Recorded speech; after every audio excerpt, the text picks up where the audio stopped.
আজ তোমাদের সাথে একদম সুপার টেস্টি আর সুপার সফট চিকেন বান রুটির রেসিপি শেয়ার করব, যেটা ছোট থেকে বড় সবার খুব পছন্দ হবে।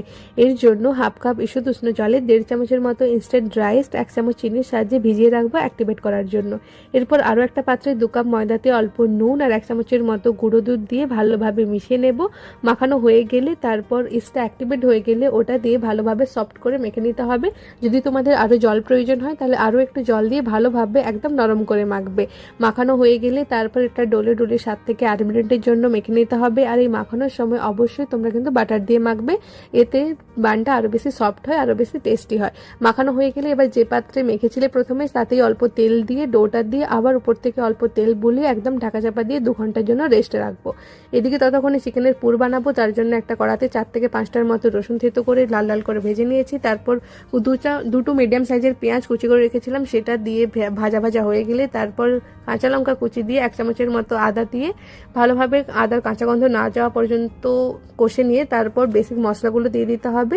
ওই যেমন ধনে গুঁড়ো, জিরে গুঁড়ো, লঙ্কা গুঁড়ো, হলুদ গুঁড়ো, এগুলো দেওয়া হয়ে গেলে তারপর চিকেনটা দিয়ে দিচ্ছি। চিকেনটা ছোটো ছোটো করে এখানে কেটেছি। চিকেনটা থেকে জল বেরিয়ে যাবে, জলটা যতক্ষণ না শুকায় ততক্ষণ পর্যন্ত কষে নেবে। তারপর 1 চামচের মতো সয়া সস, 1 চামচের মতো টমেটো সস দিয়ে নেড়ে নিতে হবে। একদম শেষের দিকে চিলি ফ্লেক্স, তোমাদের কাছে যদি অরিগানো থেকে থাকে তো অরিগানো, ধনেপাতা, রসুন, ধনেপাতা আর স্প্রিং অনিয়ন আর অল্প তিল ছড়িয়ে একদম শেষে নামানোর আগে 1 চামচের মতো মেয়োনিজ দিয়ে নামিয়ে নিয়েছি। পুরটা তো একদম রেডি। আর এদিকে দেখো ততক্ষণে ডোটাও ভালোভাবে ফুলে গেছে, ফুলে ডবল হয়ে গেছে। এবার এটাকে আরও 1 থেকে 2 মিনিটের জন্য ভালোভাবে মেখে নিচ্ছে। মেখে নিয়ে এটাকে আমি 6টা টুকরোতে ভাগ করে নিয়েছি। এরপর এই এক একটা টুকরোকে ভালোভাবে একটু চাওড়া করে নেব যাতে পুরটা ভরতে সুবিধা হয় এতে। তো 1 চামচের মতো আমি পুর দিয়েছি। পুরটা দিয়ে ভালোভাবে হাতের সাহায্যে ঘুরিয়ে ঘুরিয়ে মুখটা বন্ধ করে নিয়েছি।